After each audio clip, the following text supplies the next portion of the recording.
अनंत कोटी ब्रह्मांड नायक राजाधिराज योगीराज परब्रह्म सद्गुरु श्री स्वामी समर्थ महाराज यांच्या कृपेने आज जी स्वामी समर्थ महाराजांची कथा आहे, जय स्वामी समर्थ महाराज माझ्याकडून मधून गेले ते मी तुमच्याकडून थोडक्यात सांगण्याचा प्रयत्न. सद्गुरु श्री स्वामी समर्थ महाराज की जय. अनंत कोटी ब्रह्मांड नायक राजाधिराज योगीराज परब्रह्म सद्गुरु श्री स्वामी समर्थ महाराज. महाराजांच्या लीला या अनंत आहे, कारण की स्वामी महाराज हे प्रत्येक भक्तावर कृपा करत असतात.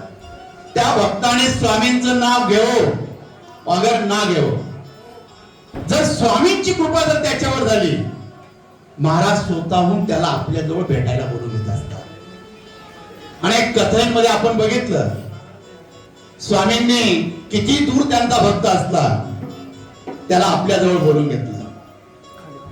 तसा हा मनोबा सावकार होता.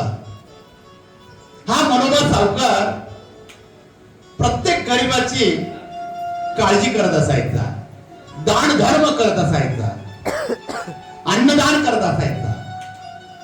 प्रत्येकाच्या संकटात धावून जायचं हे त्याचं काम असायचं. पण तो कधीच मंदिरात जात नसे.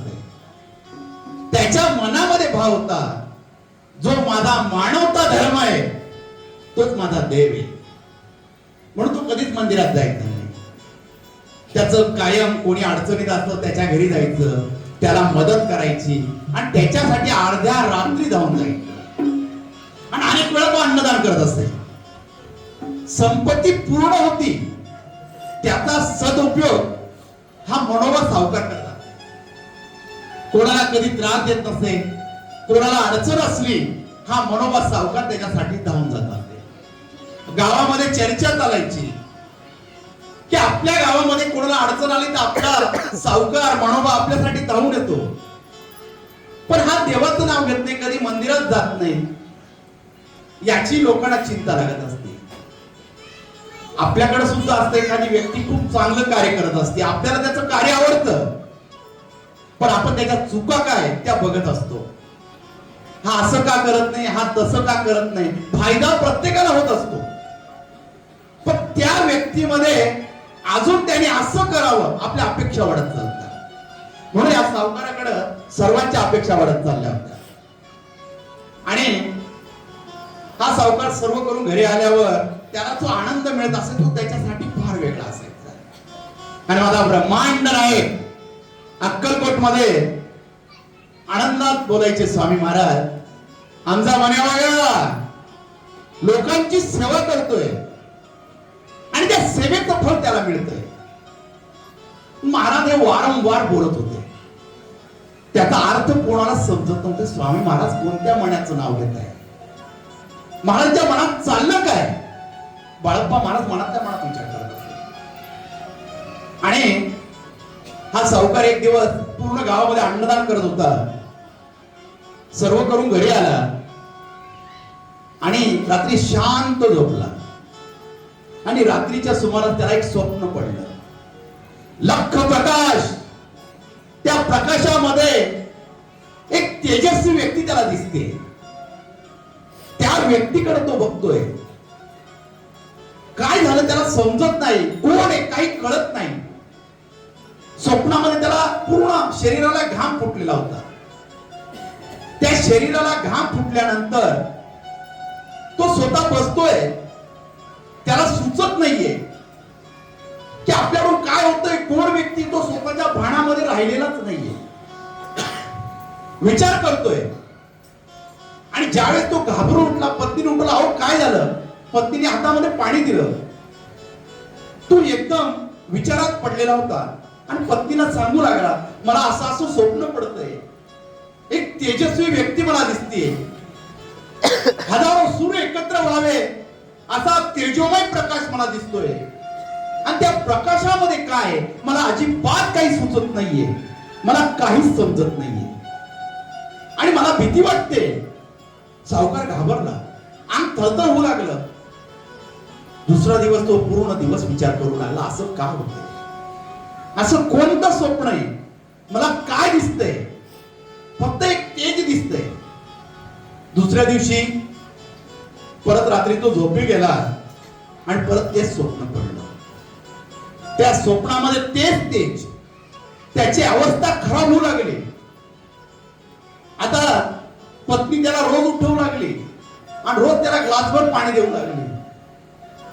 हे रोजचं सुरू झालं. सावकार विचारात पडलं, त्याचं मन लागायला लागलं नाही. सावकार आता वेड्यासारखा करू लागलेला होता. का असं माझ्या आयुष्यात का होतं? मग त्याने काही तज्ञांना विचारायला सुरुवात केली, काही ब्राह्मणांना विचारायला सुरुवात केली. सर्वजण सांगू लागले, तुला स्वप्नामध्ये नेमकं दिसतं काय? त्यावेळेस काही जण सांगू लागले, तुला दृष्टांत होतोय. तो मी दृष्टांताला मानत नाही, मी फक्त मानवता धर्म मानतो.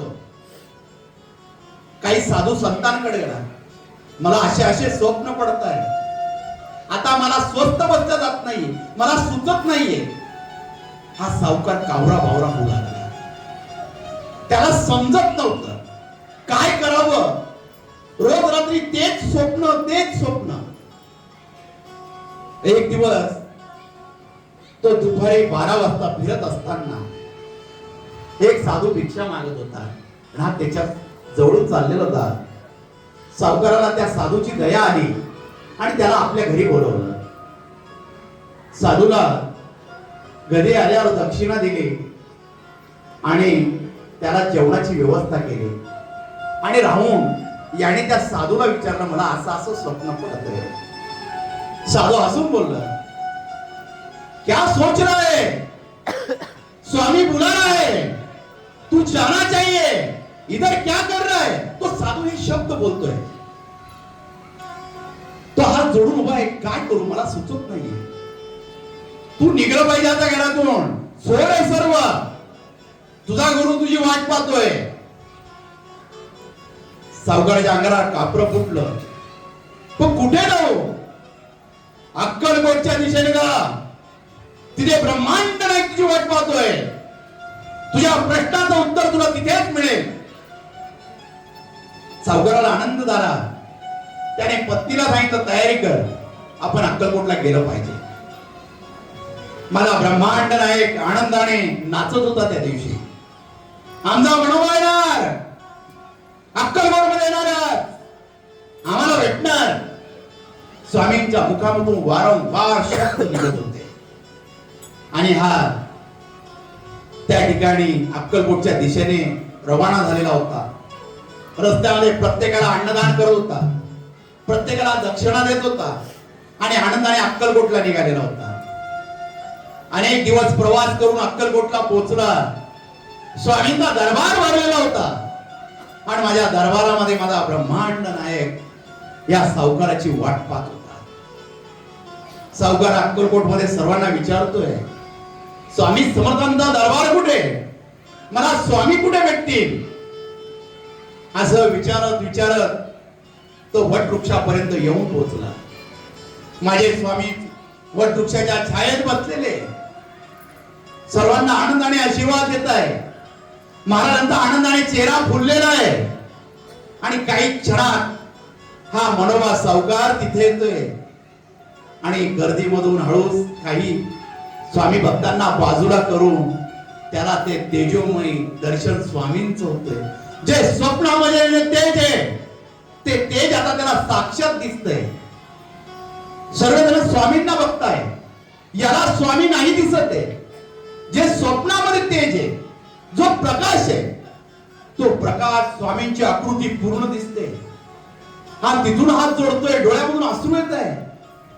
माझ्या स्वप्नातला प्रश्न, त्याचं उत्तर माझ्या समोर आहे. आणि रडत रडत तो पावलं पुढे टाकतोय.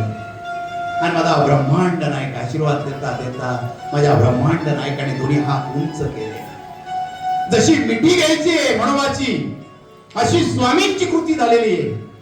स्वामींच्या डोळ्यामध्ये अश्रू आहे आणि स्वामी जोराने बोलताय, हे मनोबा आलास? आमची दोन्ही हात आमच्या भेटीसाठी तुझी वाट पाहत आहे. मनोबा दचकला. या अक्कलकोट मध्ये मी पहिल्यांदा आलेलोय आणि हे साक्षात स्वामी महाराज मला सांगताय, मनोबा तू तुला भेटीसाठी आम्ही उभा आहोत. आमची तळमळ आहे. एवढं काय पुण्य केलं असेल मी, हे स्वामी मला बोलवत आहे. म्हणून मला आनंद झाला. अंग थरथरत होतं, अंगाला पूर्ण कापड फुटलेलं होतं आणि हात जोडत जोडत थरथरल्या हाताने तो स्वामींपर्यंत पोहोचत होता. सर्व गर्दी आता बाजूला झालेली आहे. मनोबा सावकार स्वामींपर्यंत पोहोचतोय. स्वतःचं भान हरपलेलं आहे. डोळ्यातले अश्रू हळूहळू गळताय आणि स्वामी समोर येतोय आणि हात जोडून आपलं मस्तक स्वामींच्या चरणांवर ठेवणार. स्वामींनी त्याला उठवलं. मनोबा, अरे तुझं स्थान आमच्या हृदयात आहे. आणि स्वामींनी आपल्या हृदयाशी मनोबाला लावलं. मनोबाच्या डोळ्यातून अश्रू येऊ लागले. स्वामी, ही कोणती भेट आहे? असं काय पुण्य केलं स्वामी? मी कधी मंदिरात गेलो नाही स्वामी, आणि मला तुमच्या हृदयाजवळ जागा देता स्वामी. म्हण्या, अरे तू आमच्या हृदयाजवळच आहे. आम्ही सदैव तुला आठवण करतो. आम्हाला भेटलास, आम्ही तुझी रोज वाट पाहत होतो. आज ती वेळ आली. म्हणून हात जोडतोय. स्वामी सांगतात, अरे म्हण्या, अरे जे गरिबांना अन्नदान करतो, जी सेवा करतो, तीच तुझी ईश्वर सेवा आहे. ती सेवा आमच्यापर्यंत पोहोचते. म्हणून आम्हाला तुला भेटण्याची ओढ लागलेली आहे. अरे आमच्या अनेक भक्त आहे, दिखावा करतात, लोकांना दाखवतात आम्ही सेवा करतो. आम्ही त्यांच्या पाठीशी नाहीये. आम्ही सदैव अशा भक्तांच्या पाठीशी आहोत जे सेवा करतात, मानवता धर्म पाळतात. आम्ही सदैव त्या भक्तांच्या पाठीशी आहोत. तुझ्या मनामध्ये कोणतीच लालसा नाही. मनामध्ये फक्त भाव. प्रत्येक मानवता धर्मच आहे. आज तुझी मानवता धर्म पाहून, ईश्वर भक्ती पाहून आम्ही तुझ्यावर प्रसन्न झालो. जो भक्त सदैव आमच्या भक्तांची काळजी करेल, आम्ही सदैव त्याच्या पाठीशी आहोत. हा हात जोडतोय, स्वामींकडे बघतोय आणि स्वामींच्या चरणावर मस्तक ठेवतोय. खूप रडू लागतोय. स्वामी मला क्षमा करा, स्वामी मला क्षमा करा. या आयुष्यामध्ये कधीच माझं मस्तक कोणत्या मंदिरापुढे, कोणत्या मूर्तीपुढे झुकलं नाही. स्वामी मला क्षमा करा, स्वामी मला क्षमा करा. अरे काळजी कुठे करतोस? आम्ही सदैव तुझ्यासोबत आहोत. तू जरी आमचं नामस्मरण घेत नव्हता, पण आमच्या भक्तांची काळजी करत होता. म्हणून आम्ही सदैव तुझ्यासोबत आहोत. आणि स्वामींनी त्याला जवळ केलं. मनोबाच्या डोक्यावरून हात फिरवला आणि मनोबाला सांगितलं, आम्ही सदैव तुझ्या भेटीला आलो. अरे जो साधू होता तो दुसरा तिसरा कोणी नव्हता. आम्ही तुझ्या साधूच्या वेशात तुझ्या घरी आलो होतो. अक्कलकोटला बोलवणारं कोणी दुसरं तिसरं नव्हतं. आम्ही स्वतः होतो. साधूच्या वेशामध्ये आम्ही तुला आमंत्रण देण्यासाठी आलो होतो. अक्कलकोटला ये.